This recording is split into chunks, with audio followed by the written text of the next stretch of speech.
پیارے پیارے اسلامی بھائیوں، الحمدللہ عز و جل رب کریم کا شکر ادا کرتے ہیں۔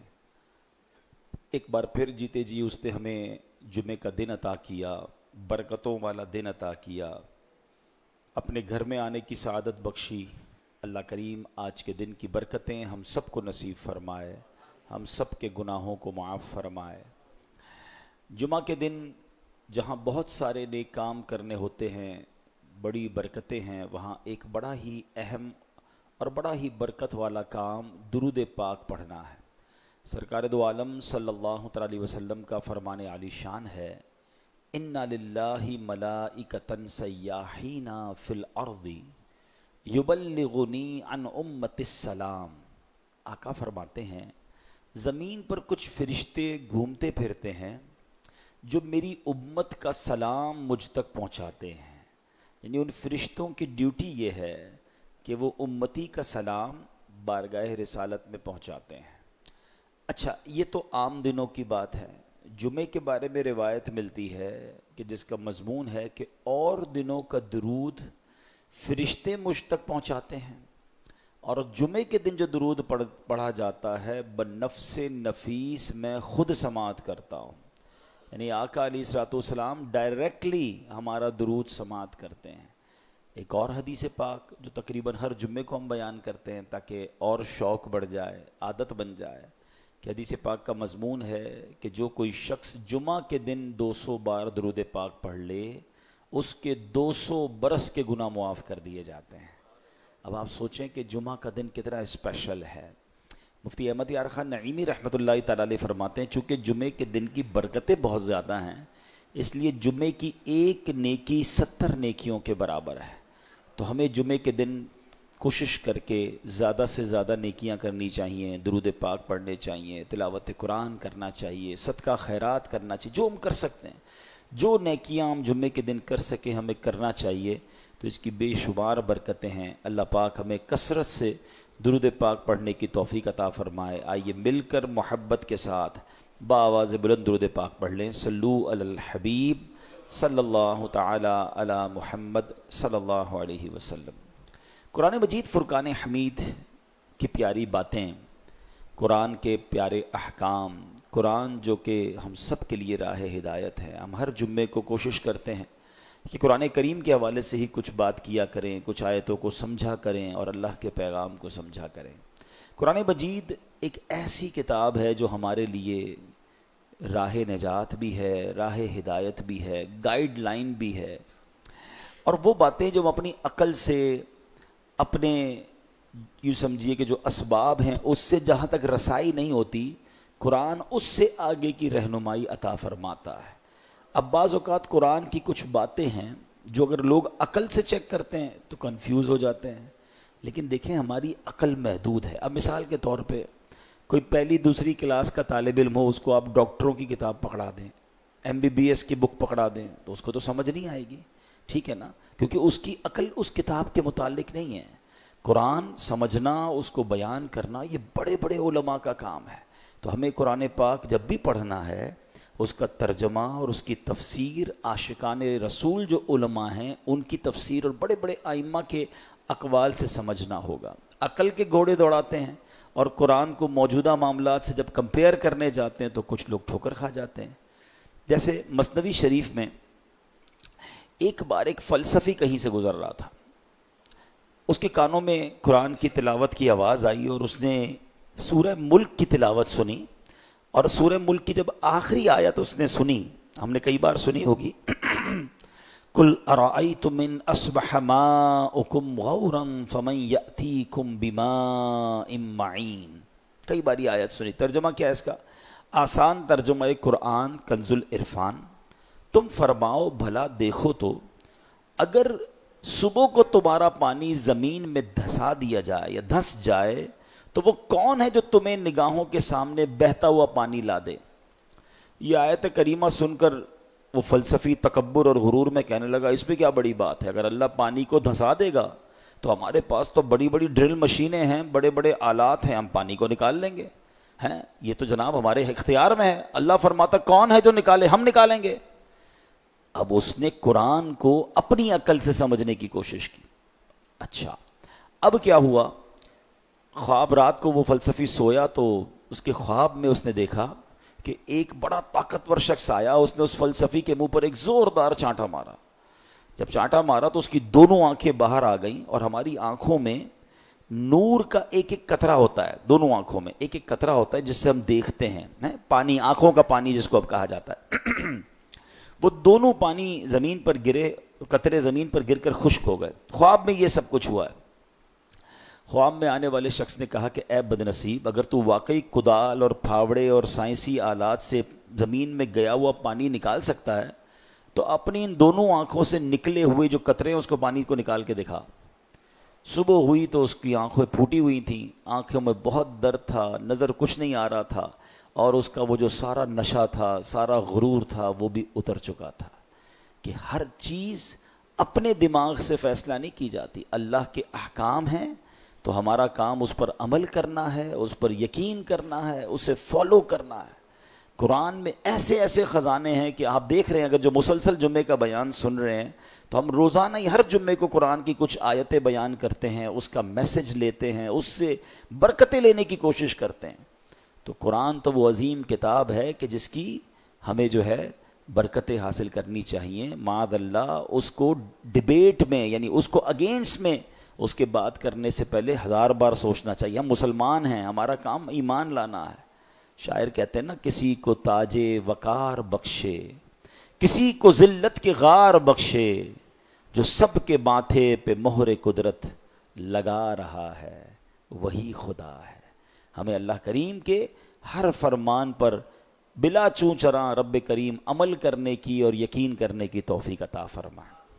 اچھا، اسی طرح قرآن مجید فرقان حمید میں اللہ کریم کی چونکہ اس میں باتیں ہیں، رب عز و جل کا ذکر ہے، اور اس میں ہمیں الحمدللہ اچھے طریقے سے ایمان بھی لانا ہے۔ یہاں ہمیں ایک اور بات بھی سمجھنا ہوگا کہ ہمارے اسلاف نے جب قرآن کریم فرقان حمید کو پڑھا تو پڑھنے کے بعد اس کے اندر ہم نے کتنا عمل کیا؟ اول تو ہم پڑھتے نہیں ہیں، پڑھتے ہیں تو عمل نہیں کرتے۔ ہمارے بزرگان دین نے کیسا عمل کیا؟ قرآن مجید کی ایک آیت تھی، ایک بڑی کمال کی آیت ہے، اور اس آیت نے ہزاروں، میں کہوں کہ بہت سارے لوگوں کی زندگی میں زبردست انقلاب برپا کر دیا۔ صرف ایک آیت رہے۔ آیت کیا ہے؟ الم یأن للذین آمنوا ان تخشع قلوبہم لذکر اللہ۔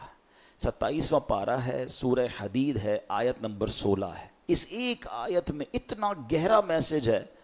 اس کی میننگ کیا ہے؟ معنی یہ ہے، کیا وقت نہیں آیا ان لوگوں کے لیے جو ایمان لائے کہ جھک جائیں ان کے دل اللہ کی یاد کے لیے؟ یعنی جھنجھوڑا گیا ہے کہ ابھی بھی دل نہیں آیا، ابھی بھی وقت نہیں آیا کہ توبہ کرو اور اللہ کی طرف جھک جاؤ۔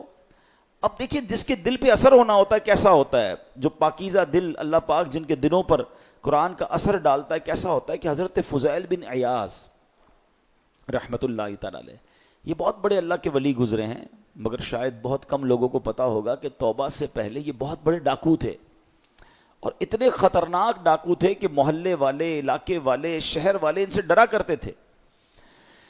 آپ نے قرآن مجید کی ایک آیت پر عمل کیا۔ ہوا کیا کہ ایک بار آپ قافلے کے ساتھ کہیں جا رہے تھے، قافلے میں ایک شخص جو تھا تلاوت قرآن کر رہا تھا، اور اس نے یہ آیت پڑھ دی۔ آیت کیا ہے؟ الم یأن للذین آمنوا ان تخشع قلوبہم لذکر اللہ۔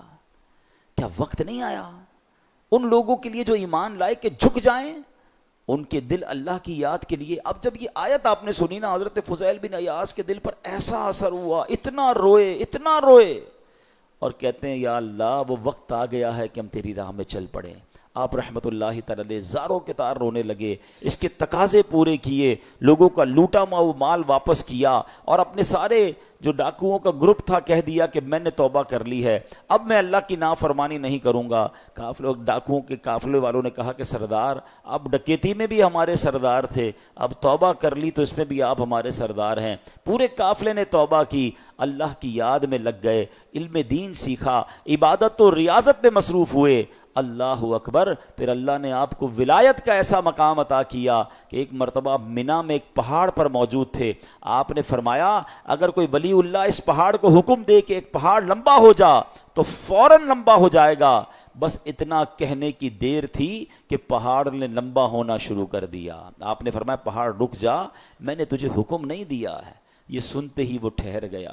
تو اللہ والے جو ہوتے ہیں, اب یہاں جو اصل ہمیں بات سیکھنی ہے کہ توبہ کرنے سے اللہ کیسا مرتبہ عطا فرماتا ہے. ڈاکو ہو اللہ اسے اپنا ولی بنا لیتا ہے, بس سچے دل سے توبہ کرنا ہے اور قرآن کے نور کو دل میں داخل کرنا ہے. ایسی بہت ساری قرآن میں آیتیں ہیں, اگر بندہ دل سے پڑھے تو وہ ڈائریکٹ دل پر اثر کرتی ہیں, امپیکٹ کریٹ کرتی ہیں. آپ قرآن کا امپیکٹ دیکھیں نا, کبھی کبھی ایسا ہوتا ہے کہ بہت اچھا قاری تلاوت کرنے والا ہو یا امام صاحب بڑی اچھی تلاوت کر رہے ہوں, ہمیں سمجھ نہیں آتا مگر آنکھوں سے آنسو جاری ہو جاتے ہیں, دل پر ایک کیفیت طاری ہو جاتی ہے. کیسے؟ بات تو سمجھ نہیں آ رہی ہے. یہ وہ قرآن کا نور ہے, یہ وہ قرآن کی برکت ہے جو آپ اپنے دل میں محسوس کرتے ہیں. اللہ کرے کہ میں اور آپ سمجھ کر قرآن پڑھنے والے بنیں اور قرآن کی برکتیں حاصل کریں. صحابہ کرام کس طرح عمل کرتے تھے؟ قرآن کی آیت پڑھتے تھے اور نیکی پر عمل کر لیتے تھے. بخاری شریف کی ایک حدیث ہے, حضرت ابو طلحہ انصاری رضی اللہ تعالیٰ عنہ بڑے مالدار صحابی تھے. انہیں اپنے مال میں بے روحا, یہ بڑا پیارا ایک آپ کا کنواں تھا, باغ بھی تھا, وہ باغ بڑا پسند تھا آپ کو. تو بے روحا نامی باغ انہیں بڑا پسند تھا. تو قرآن کی آیت نازل ہوئی, لن تنالوا البر حتى تنفقوا مما تحبون. یہ چوتھے پارے کی پہلی آیت ہے. اب دیکھیں اس ایک آیت میں میسج کتنا ہے, 6600 سے زیادہ آیتوں میں کیا کیا خزانے ہوں گے.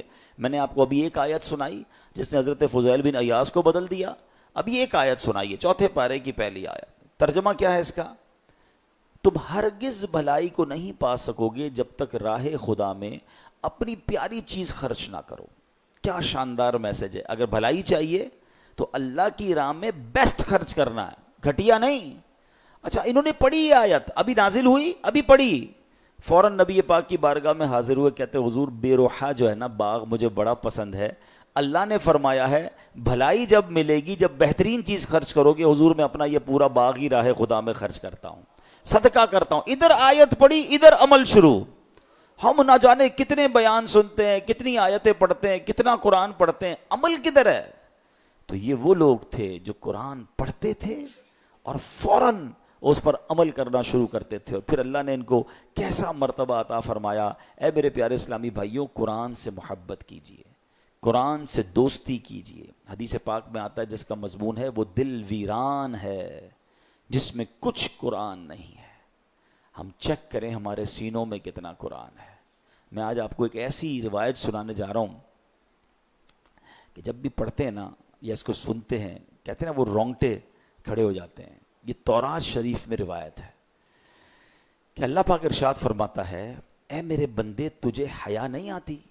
کیا تجھے مجھ سے حیا نہیں آتی کہ تو راستے میں چل رہا ہوتا ہے, تیرے پاس اپنے کسی بھائی کا خط آتا ہے تو تو راستے سے ہٹ جاتا ہے, بیٹھ کر اس کے ایک ایک حرف کو غور سے پڑھتا ہے یہاں تک کہ اس کا کوئی لفظ نہیں چھوڑتا, جبکہ میری کتاب میں نے تیری طرف نازل کی.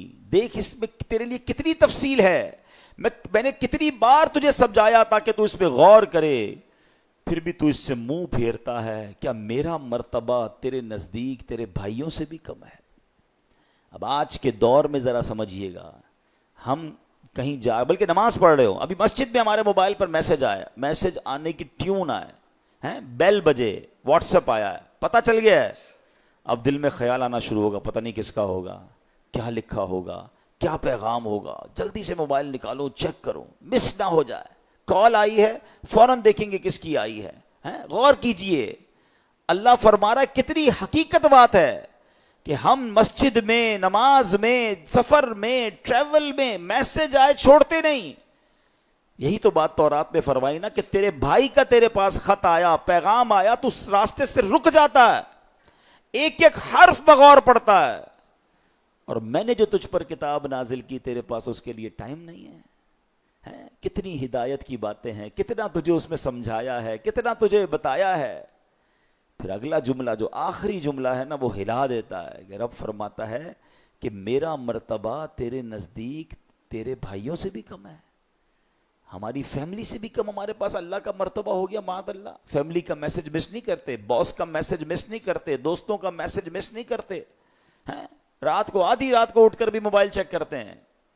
قرآن بھی تو میسج ہے نا, اور اللہ کا میسج ہے, راہ نجات ہے, راہ ہدایت ہے, کتنے خزانے ہیں ہمارے لیے. اچھا میں اور آپ واٹس ایپ پڑھیں، ہر واٹس ایپ پڑھنے کا تو ثواب نہیں نا، قرآن جتنا پڑھے ثواب ہے، ہر لفظ پر ثواب ہے. اور برکتیں کیسی ہیں، اللہ اکبر اللہ اکبر. ایک صحابی کے بارے میں آتا ہے کہ قرآن مجید فرقان حمید، ایک بار نبی پاک علیہ الصلوۃ والسلام کی بارگاہ میں ایک سوال لایا گیا کہ حضور، ایک صحابی ہیں حضرت ثابت بن قیس، ان کا گھر جو ہے رات کے وقت ان کا گھر ایسے چمکتا تھا جیسے روشن چراغ چمکتا ہے. اس زمانے میں تو بجلی کا انتظام نہیں تھا. تو لوگوں نے نبی پاک سے تذکرہ کیا کہ حضور ثابت بن قیس کا گھر پورے محلے میں چمکتا رہتا ہے چراغ کی طرح. تو نبی پاک نے پتہ کیا فرمایا، ثابت بن قیس ضرور رات کو سورہ بقرہ کی تلاوت کرتے ہوں گے. صحابہ نے آ کے پوچھا کیا ایسا ہی ہے؟ کہتے ہیں ہاں میں روز رات کو سورہ بقرہ کی تلاوت کرتا ہوں. یعنی اب غور کریں کہ قرآن پڑھنے پر ثواب، برکتوں کا نزول، فرشتوں کا نزول ہے، ہدایت الگ مل رہی ہے، گائیڈنس الگ مل رہی ہے. But we have no time to read Quran and have no time to understand Quran. لیکن جو میسیجز آ رہے ہیں، جو ای میلز آ رہی ہیں، جو واٹس ایپ آ رہے ہیں، سب پڑھ رہے ہیں، سب دیکھ رہے ہیں، مس نہ ہو جائے. کتنی بڑی بات ہے کہ اللہ کے پیغام کے لیے وقت نہیں ہے. ہم مسلمان ہیں، ہم کیا یہ جواب دے سکیں گے قیامت کے دن کہ اللہ بڑا بیزی تھا، ٹائم نہیں تھا، بیزی لائف تھی، فیملی لائف تھی؟ نہیں میرے پیارے اسلامی بھائی، اس کو محسوس کیجئے. اب میں ایک اور لاجک کے ذریعے سمجھاتا ہوں، پھر میں قرآن کی اس آیت کی طرف آؤں گا جو آج میرا ٹاپک ہے. اللہ کرے کہ قرآن سے محبت کسی طرح بڑھ جائے اور ہم روز قرآن پڑھنے والے بنیں.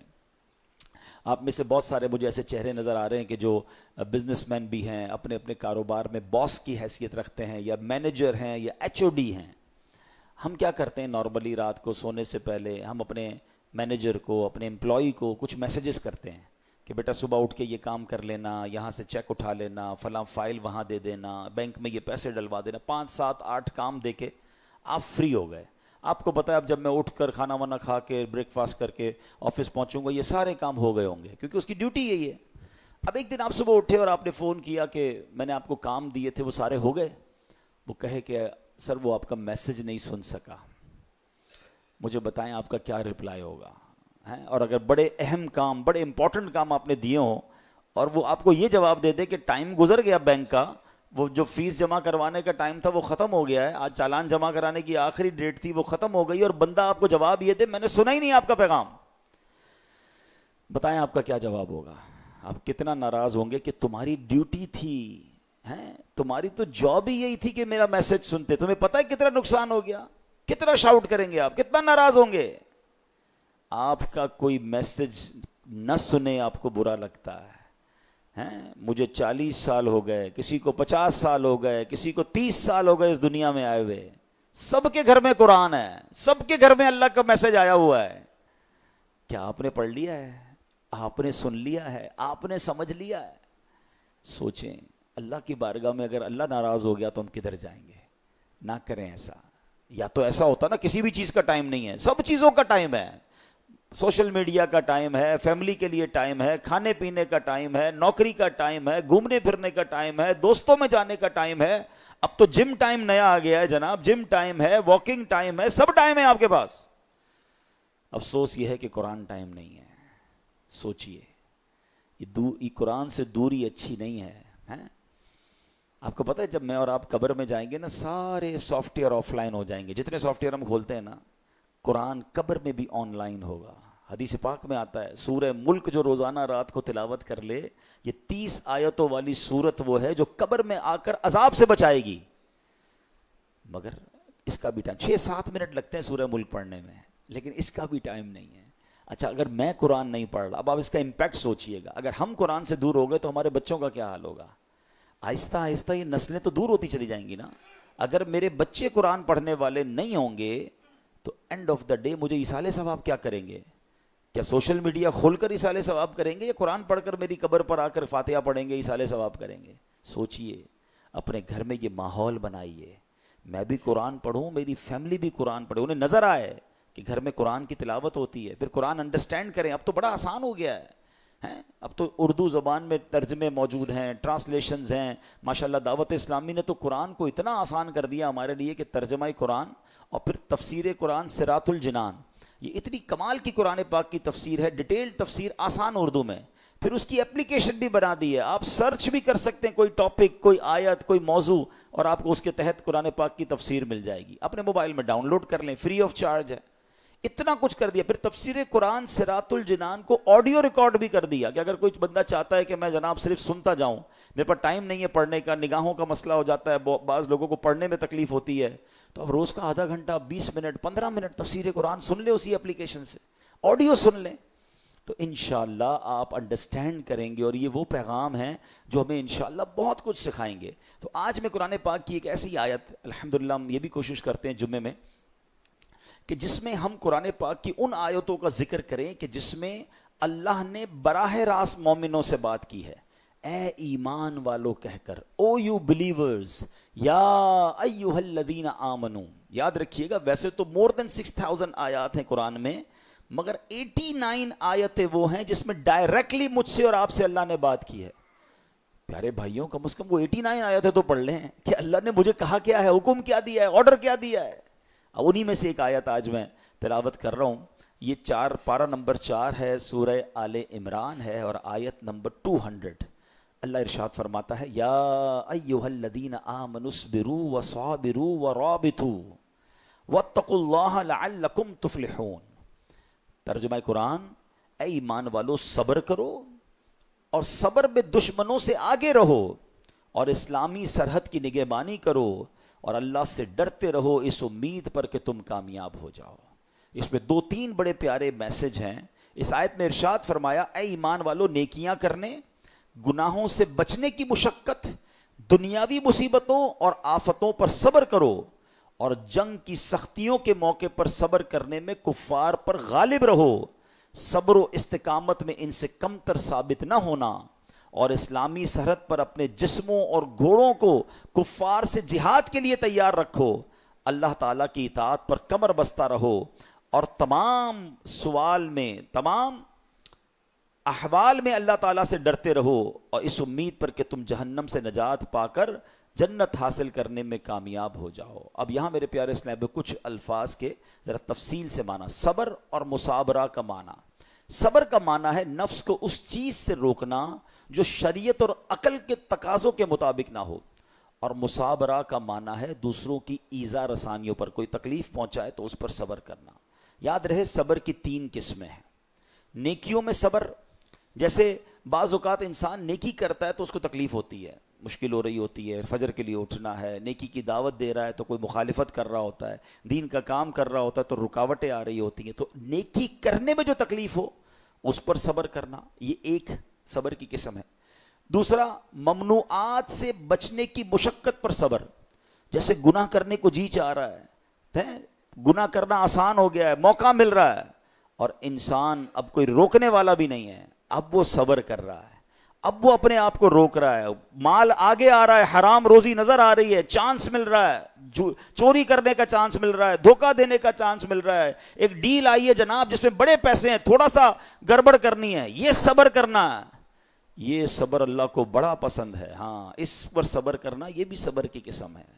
اور آپ نے قرآن کی وہ آیت یاد رکھنی ہے کہ ان اللہ مع الصابرین, اللہ صبر کرنے والوں کے ساتھ. ہم لوگ بعض اوقات سمجھتے ہیں کہ جو مار پڑتی ہے, جھگڑا ہوتا ہے, بیماری ہو جاتی ہے, اسی پر صبر. یقیناً یہ بھی صبر کی ایک قسم ہے. تیسری قسم ہی یہی ہے کہ دنیا کی مصیبتوں اور آفتوں پر صبر کرنا.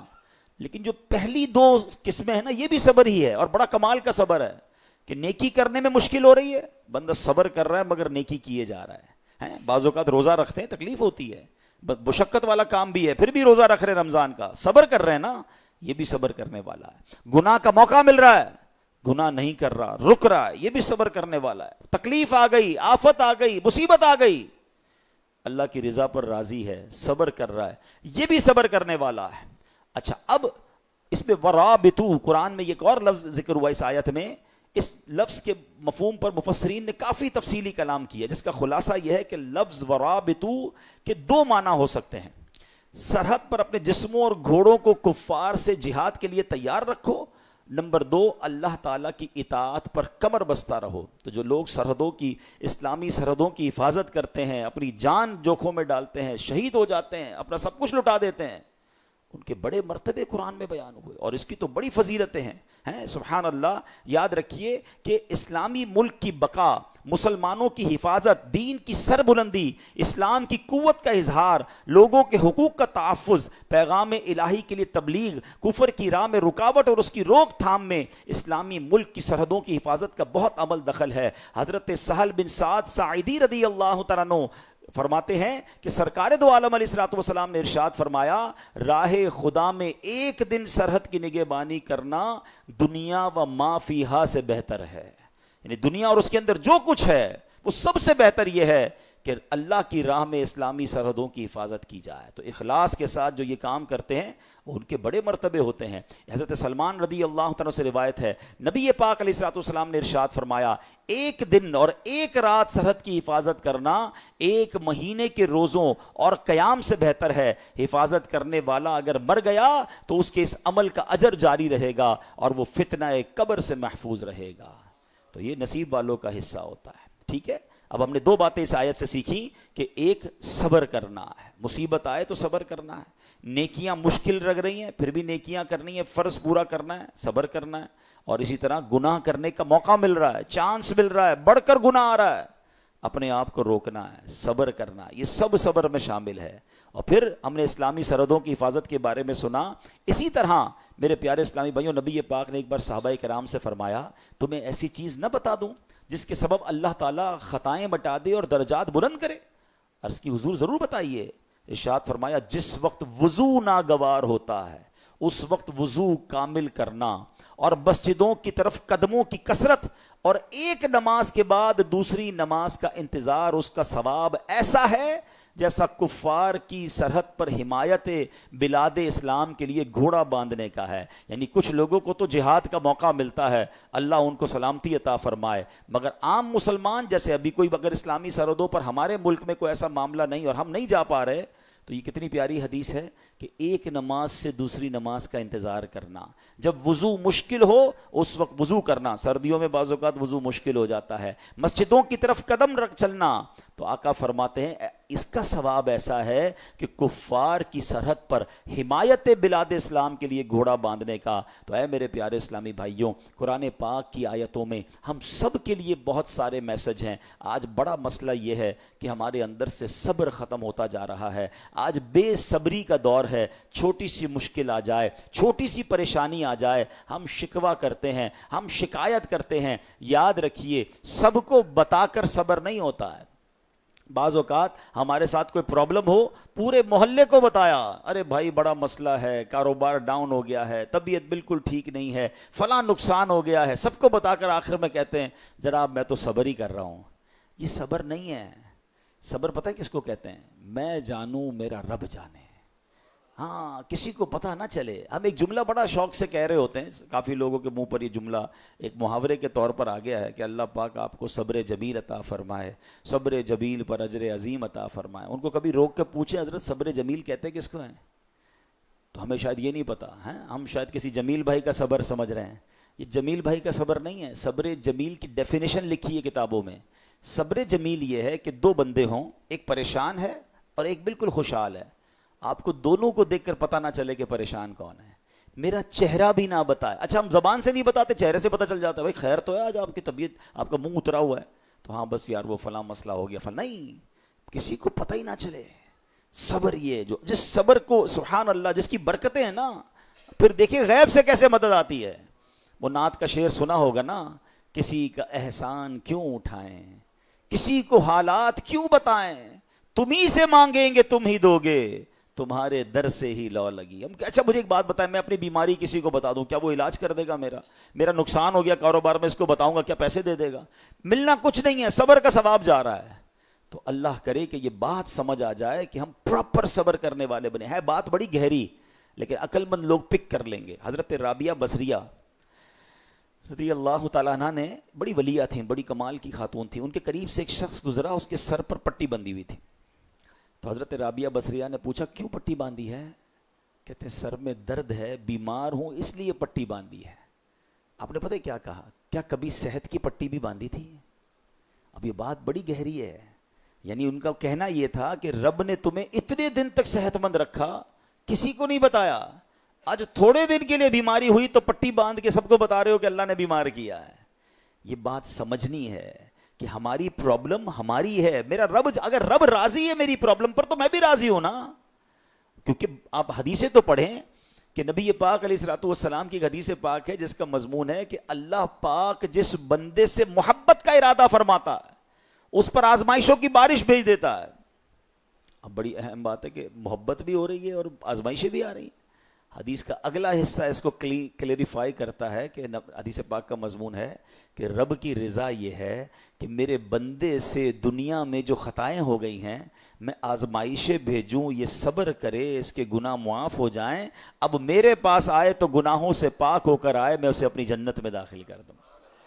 تو آزمائشیں تو میرے گناہ معاف کروانے آئی تھیں, اور ہم ہیں کہ ان آزمائشوں پر واویلا مچا رہے ہیں, لوگوں کو بتا رہے ہیں, شکوے کر رہے ہیں. بعض اوقات تو زبان سے جملے ایسے کہہ دیتے ہیں جو اللہ کی بارگاہ میں ناراضی کا سبب بنتے ہیں. نہیں میرے پیارے اسلامی بھائیوں, ہمیں یہ غور کرنا چاہیے کہ جس رب نے ساری زندگی چھاؤں میں رکھا ہے, اگر کچھ دن دھوپ کے آئے ہیں تو صبر سے گزارنا. یہ امتحان ہے. قرآن میں رب نے فرمایا نا, وہی بات والی بات ہے, قرآن پڑھیں نا. اللہ فرماتا ہے وَلَنَبْلُوَنَّكُمْ بِشَيْءٍ مِّنَ الْخَوْفِ وَالْجُوعِ وَنَقْصٍ مِّنَ الْأَمْوَالِ وَالْأَنفُسِ وَالثَّمَرَاتِ وَبَشِّرِ الصَّابِرِينَ. اللہ نے تو لسٹ بھی دے دی ہے. ہم ان قریب تمہیں آزمائیں گے, بھوک سے مال کم ہو جائیں گے, بیمار ہو جاؤ گے, خوف آ جائے گا, پرابلمز آئیں گی, مگر آگے کیا فرمایا وَبَشِّرِ الصَّابِرِينَ, خوشخبری ہے صبر والوں کے لیے. الَّذِينَ إِذَا أَصَابَتْهُمْ مصیبہ, جب وہ مصیبت میں گرفتار ہو جاتے ہیں, قالوا انا للہ وانا الیہ راجعون, کہتے ہیں ہم اللہ ہی کا مال ہے, اللہ ہی کی طرف لوٹ کر جانا ہے. تو اللہ قرآن کی اس آیت کے صدقے ہمیں صبر کرنے والا بنا دے.